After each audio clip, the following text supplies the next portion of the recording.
Nah, Chad, they doing the inside the Jacksonville police drug raid on my city. Y'all know I'm from Jacksonville, nigga. I'm from that bitty, but I'm playing. But yeah, I'm from Jacksonville though. But you might see what the fuck they talking about inside the Jacksonville police raid. Let's see. What does it mean to you to be taking drugs off the street? It means a lot. We try to keep our community safe. We'll do whatever it takes to enforce the law and take drugs off the street. Right here, isn't it? Yep, it's that one. Should be second block on the right. Brown, hey, watch this car. Watch this car.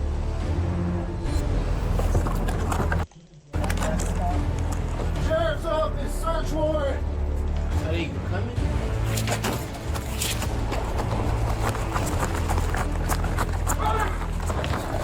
Stop running! It's 1:20 on a Saturday, and we're responding to the scene of an overdose. Oh, Scene of an they got overdose. police looking like that.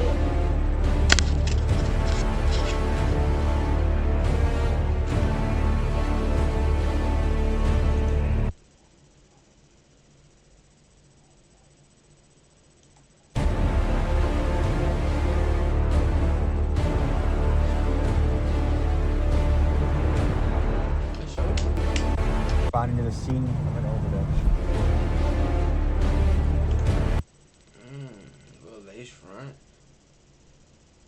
Little lace front shit on them. Fine shit, chat.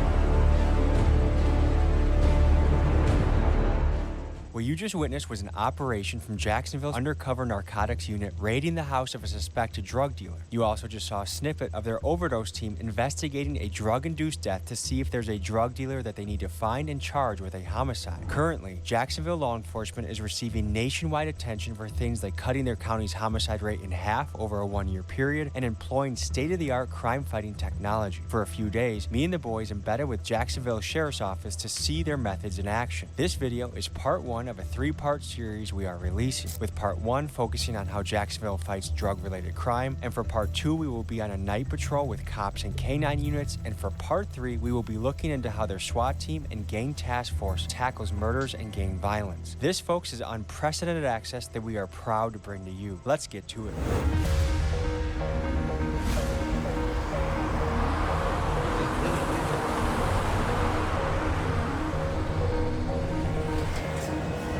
Folks, we are pulling up on an undercover drug raid.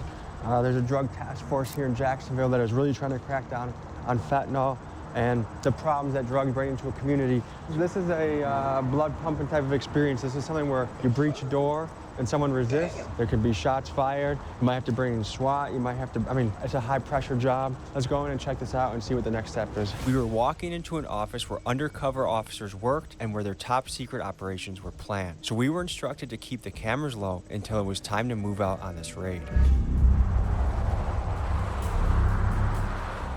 So I'm Lieutenant Manna with the Jacksonville Sheriff's Office Narcotics Unit. I'm over narcotics and vice. And what's the operation today? What are we looking for? Today we have a search warrant for a drug house. We conducted several buys from the property, and we know they're selling drugs from inside the house. And we are going to Avenue. It's on the west side of town. Is there a particular drug we're looking for?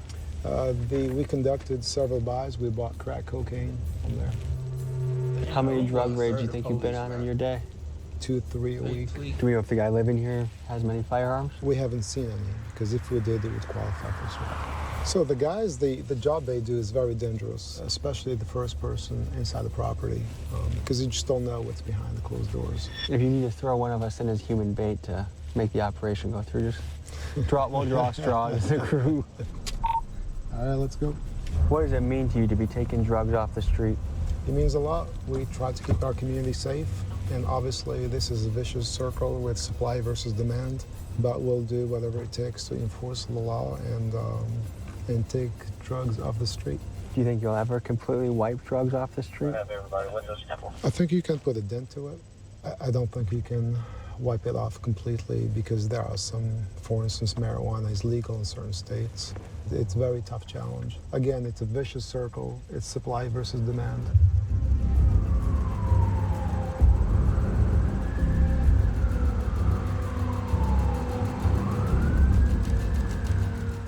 Where's that guy going right there? He's going in? Yep, he's going to the door. All right. Okay, yep, we're gonna take him too. Right here. Yep, it's that one. Should be second block on the right. Oh man.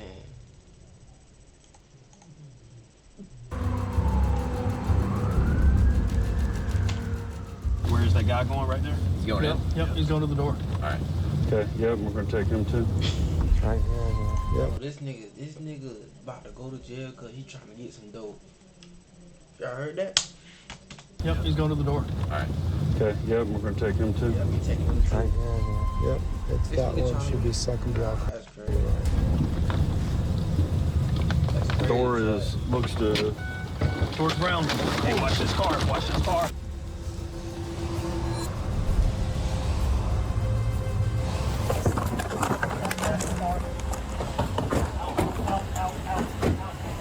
Sheriff's Office, search warrant!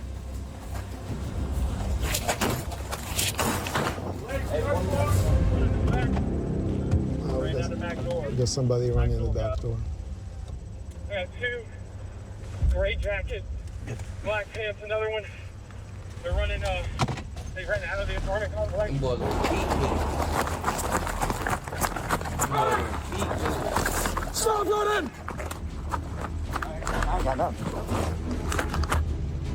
I got one. The other one with the gray hoodie, I don't know where he went. Stop running! 4-5 Mike's running in the back. They slow. They slow for me. I'm dirty.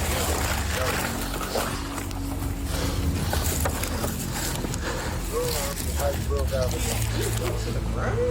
You got one of the page cars coming around you on hydro.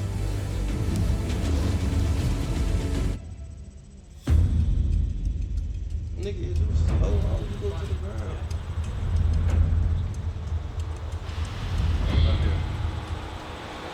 Under your handcuffs? Like loosen them. I can fit a finger in between there, buddy. That's kind of what we got to do. Hi, y'all ready? So, in this case, we got a bunch of crack cocaine. We have a lot of powder cocaine. We got some beakers, a bunch of drug paraphernalia, scales. So obviously, we got to say that was successful. Is crack cocaine as common as it was in early 2000s? It still is, I would say, crack cocaine, yeah. How would you classify this bust? Small, medium, large? Probably a medium scale, too small, small to medium. How many people in custody? So far, 3. And obviously, we have a baby now, so we're trying to get hold of the mother. Apparently, she's at work, so she'll be coming back. What goes through your head when you see a baby inside one of those houses? You won't be the first. A lot of times, so we can't, we hold the baby, we assist, and then what we do is trying to reunite the baby with the parents. And apparently, that's the father, who's the mother's at work. Since the father is going to be arrested, then the mother will. This nigga got the baby at the fucking trap house. Chat, this nigga tweaking. Want to take control of her child. Do they feel like, I'm glad that this is happening, that they got busted? Absolutely, absolutely. We get feedback all the time. They don't like these guys. They don't want them here in their neighborhoods. Because they make them dangerous? Yeah, they don't want drugs in their neighborhoods. In the last year, Jacksonville Sheriff's Office has fielded over 5,000 calls for service for drug-related incidents. And in a 2024 survey of Jacksonville residents, next to gun violence, illegal drug usage was the top issue residents wanted the Sheriff's Office to focus their resources on. A lot of times they are afraid, and the ones they step up, they give us complaints and information. We work every complaint that we get. I mean, to live in a place where dangerous guys with guns are in and out all the time, and junkies are coming, and you have kids around here. And this is just the preliminary search. Obviously, they go into details to search the property. And typically on the secondary search, they find additional drug paraphernalia and additional drugs.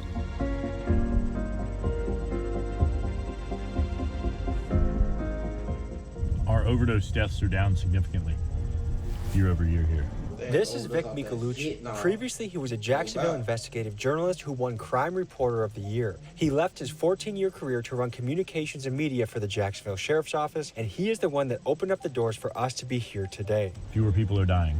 And this is just one part of that initiative, Yeah, or this that is a push. part of that. Yeah. But as you saw with that situation, not only did they find drugs, they found at least one gun. And a lot of times when you see drug sales, you see firearms, and that leads to violence. The murder that comes with the marijuana trade.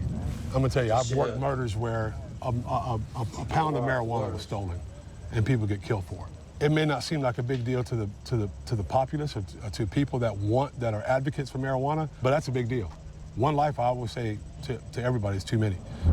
Look, there was that kid in there. I mean, that kid was, what, maybe one? Yeah. I don't think there's any excuse for that. Yeah, Whether you're dealing drugs, doing drugs, around people that are doing drugs, to expose that child there. And we've had multiple issues of accidental overdoses with kids. And we've put that out, and thankfully, the most recent instances, our officers were able to save those kids. But imagine having to give Narcan to a 1-year-old. We just got to watch a successful raid take down an armed crack dealer. But Jacksonville's war on drugs has another side to it, the Overdose Task Force. Whether we'd meet them this trip depended on one thing, an overdose happening while we were in town. Early Saturday afternoon, that call came in. At iBuyDirect, we make buying prescription eyewear online easy. Shop over 3,000 styles starting at just $6. And with our virtual try-on, you can find the perfect pair straight. So we've been on standby the 4 days we've been in Jacksonville for when an overdose happens, we're gonna get the call. Unfortunately, it's 1:20 on a Saturday, and we're responding to the scene of an overdose. This is hard to walk into. I mean, you're walking into a family's worst nightmare with cameras, and we want to be respectful of what they're experiencing, but also convey something that happens every day around America in a real way. So we'll see you on the scene.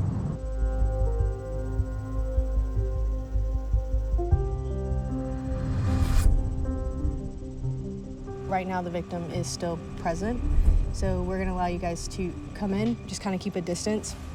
We'll be collecting a bunch of things. I think that would be very good, and like as far as the recording and stuff. Who are you and what do you do? What's your role? So I am Sergeant Kay Cruz. I am with the Jacksonville Sheriff's Office. I'm a part of the Narcotics Overdose Death Investigations Unit. We are allowed to cross the threshold and film inside the rebellion? Yeah. Just because don't. we have consent from the family? Yeah, and then that's also why I was speaking to the next of kin, because I didn't want her to be like, why is media here? So I was explaining to her the reasoning for you guys being here and like helping, produce information to give out to, the public to hopefully prevent future overdoses for overdose awareness. As you enter a scene, what are you looking for? What are you gonna? So the very beginning of our investigation is the patrol response. Anytime patrol responds to a undetermined death, depending on the evidence on scene, determines what unit will come out to conduct the death investigation. The initial investigation, we're unable to determine what the actual cause of death is. When we respond to the scene, there's kind of two different investigations going on. You have your medical examiner's office investigation, and you also have your Jacksonville Sheriff's Office investigation. The medical examiner's office will do all the medical related stuff. So they're doing the toxicology, and they're actually going to determine the actual cause of death. We are conducting the Sheriff's Office investigation. So with any individual, or if an individual provides a controlled substance to an individual that is a substantial factor in their death, they can be held liable. And we know that, or we're trying to figure that out? We're trying to figure that out. Again, very initial stages of the investigation. We're processing the scene with the crime scene unit. And also we're working with the medical examiner's office. We're collecting any evidence that may assist our investigation. What has you wearing a mask to the scene? We wear those to protect our identities because a lot of us work in an undercover capacity, so that's why we wear the mask, because we're out in the public. So we just try to conceal our identities from members of the public, because you never know if someone here at the scene provided drugs to the victim, or if any of these people could potentially be a suspect or a drug dealer for a case that we encounter later. Is it possible that you might find the dealer, you might do an undercover buy from the same dealer that sold here? Yes, it's possible. Because that way you're familiar with the case. Yes. Have you ever been in a sketchy situation? A lot of them. Explain one of them. I've been locked in hotel rooms with drug dealers before. Sometimes they'll do that to make sure like no one's coming in behind you, so you're in there with them trying to buy drugs, and they'll lock the doors behind you. You know, they have guns on them.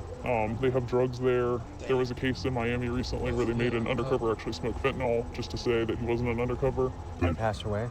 No, he did not. What she's referring to is an insane story that just happened a couple weeks ago. A Miami fentanyl dealer got suspicious of an undercover agent and gave the guy two options. You either smoke this fentanyl and die, or I'm gonna kill you anyways. Terrified, the agent had no choice but to hit the Chinese import in front of the dealer. Somehow he survived, and SWAT raided these guys soon after. And it just goes to highlight the incredible danger of this undercover profession. I've had drug dealers before try to get me to smoke drugs, and it's just, you know, it can be pretty dangerous and sketchy. Pretty dangerous. What got you into it? When I was little, drug dealers before try to get me to smoke drugs, and it's just, you know. I've had drug dealers before try to get me. Incredible danger of this undercover profession. I've had drug dealers before try to get me to smoke drugs, and it's just, you know, it can be pretty dangerous and sketchy. Pretty much this entire career is pretty. Undercover cop smoke drugs. That's another charge, ain't it? Chat. Ain't another charge. That's crazy. Dangerous. What got you into it?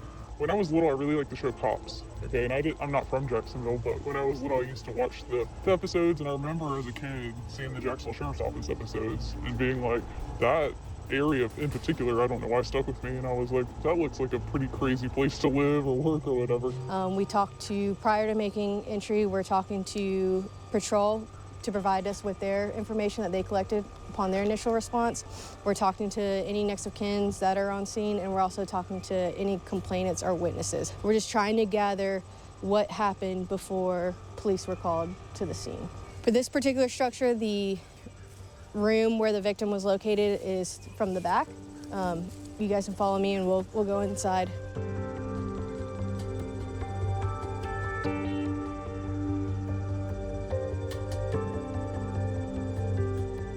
What are the primary things we're looking for? Where are your eyes going right now?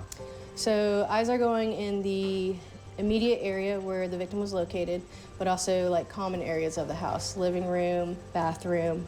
We're checking for any paraphernalia, narcotics related, and any additional narcotics or any paraphernalia to even include like little baggies that could have been packaging for narcotics.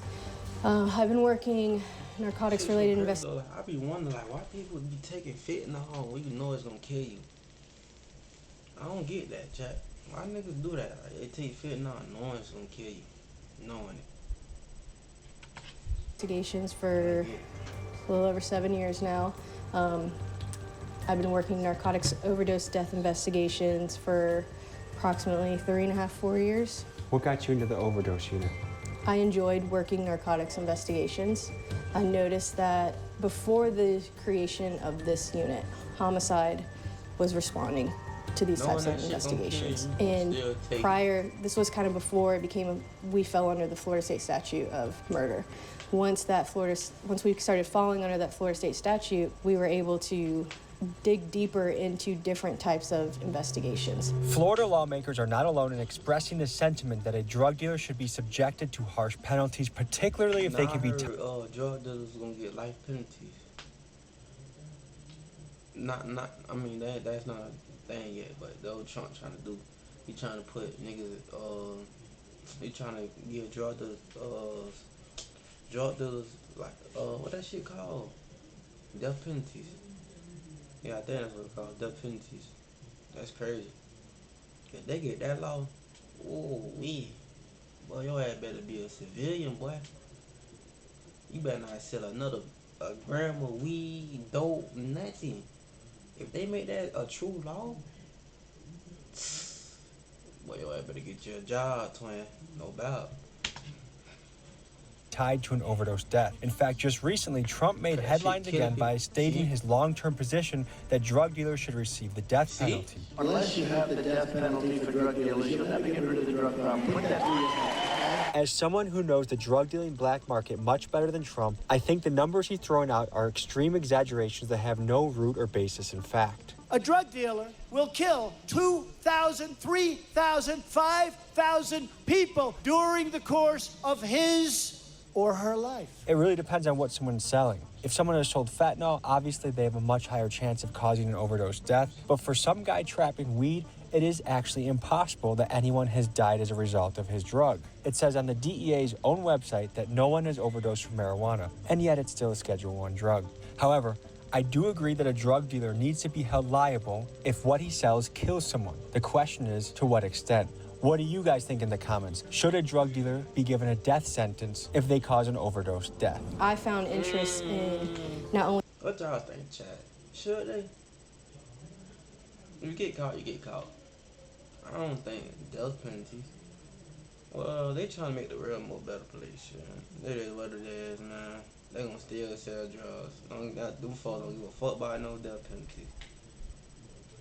Y'all cool? I don't go for my no fucking death penalties. They gonna still try to make their money and feed their family. I ain't gonna lie, I don't go fuck. They could just try not to get caught with that shit, bro. Only giving closure to the family of the victims, but putting all the pieces together to try and determine who actually sold illegal drugs to the victim. How many calls like this a week do you typically respond to? The overdoses, they come in waves. There are times that we can get 10 in a week. There are times that we can get 0. There's no way to determine how many call-outs a week that we're going to get. Crime scene units here, the narcotics overdose detectives are here. They are taking photographs, they're looking around, pointing out or trying to locate any evidence that may be narcotics related. They are waiting for the medical examiner's office to arrive. Once the medical examiner's office arrives, that's kind of where we're now dividing into like 2 investigations, but we work very close together. Like I said, I think the more information we get out there to the public, make aware that it's not only fentanyl. Yes, fentanyl, that's what we're hearing in the news. It's a dangerous, deadly drug, but any illegal substance can cause a death. Well, thank you for what you do. Yeah, thank you. Some Americans would say, hey, alcohol is legal. Alcohol has a lot of problems. I mean, if you look at domestic disputes, violence, fights, drunkenness, DUIs, yeah, that's a huge multi-billion-dollar industry. Why should weed be any different? Because why add to it? But why add to the problem that alcohol already causes? Because prohibition doesn't work. The war on drugs has not solved since the 70s the issues of drugs in our community. So let me ask you this question. Because we should legalize marijuana because people like to smoke it, we should legalize cocaine, methamphetamine, we should legalize fentanyl, we should legalize all those things? No, of course not. Just because people like it, there are certain things that you just shouldn't do, and I think the government should uphold a standard. So what gave you reason to believe that this could be a narcotic overdose in the first place? So, based off the evidence that is located at the scene of a death, so for this particular incident, there is narcotics paraphernalia and additional narcotics on scene. We cannot on scene determine the cause of death. That will be for the medical examiner's office investigation. Because of the evidence that is located on the scene, we want to get a jump start on our investigation. So the van actually pulled up super close, and we're keeping family further out, so it should be okay.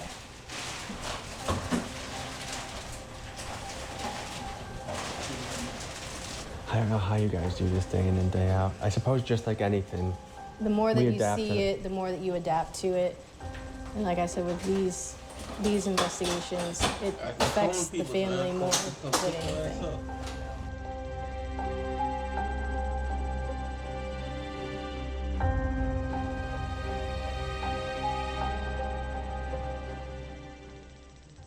I think this just goes to show how one death can affect so many people. It's such a ripple effect. Right. As you hear the family in the background, I think this goes to highlight, I would not have the stomach for this type of job.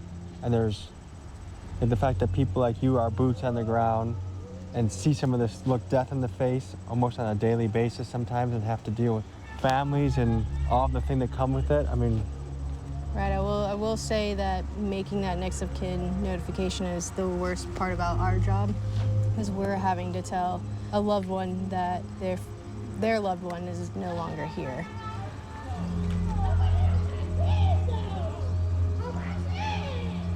What I've seen in my own family, and there's not one person with the reach drugs has. You could be in a mansion or you could be in the poorest of the poor. There's not one family in America that probably doesn't have some impact of drugs hitting their family or alcoholism hitting their family. Right. It's just such a heavy job. And then this is the other thing is I think like this gives me perspective too, because sometimes it's easy to look at a dealer and be like, oh, he grew up in a messed up neighborhood with a messed up childhood and he's just trying to make some money to put rent on, to pay the rent. But then when it has the impact like this, that makes an entire family gather and cry, then you have a little bit more of a, well, when they get raided, you know why. The drug dealers know. They know that they are selling this deadly drug. They know what they are selling, so that is why they should be held accountable for what they are selling. And every single person has that voice inside their heart that knows when something is right or wrong. And to override that just so you can pay rent, even though you can cause devastation to an entire family. And one dealer might have, do you encounter multiple dealers? Customers. Do you ever encounter dealers that you guys arrest that are tied to multiple deaths? Yes. Yeah, this really helped me change my perspective on drug dealing. I mean, there's so much that comes with this. There's family members that have to pay for the funeral. There's how many people had to call off work to leave here and come. There's people that their lives can be permanently altered by the grief. I mean, I've seen that in my own family very well. Just in today's episode, the fact that a dad is selling crack cocaine next to his baby, and then we land at this scene over here, has passed away, and the family's crying, like, you gotta raise your standards a little bit. It makes me thankful, I mean, for the detectives that have to collect bodies and investigate, and then the people that have to risk their life to go undercover to do the work to catch these guys. That's more of a risk than most of us are willing to take. It's an honest job, it pays the bills, and these are people that go to bat for us in our community. So, a really interesting perspective of how Jacksonville is fighting the flow of drugs through the city. That was a deep dive into the world of Jacksonville crime fighting on the drug division, their narcotics division. Thank you for joining. The support's amazing. I appreciate you guys. I'll see you next week.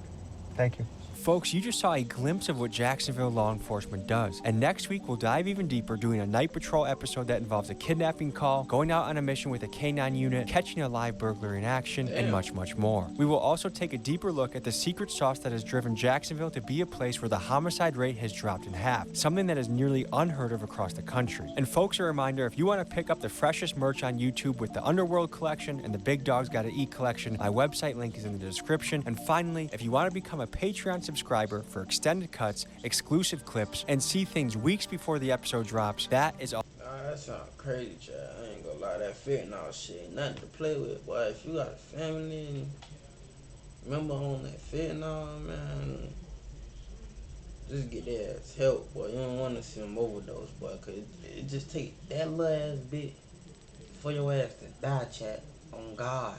No, not even a tad bit, on God. Just a tad bit, your ass gonna die. I'm already knowing.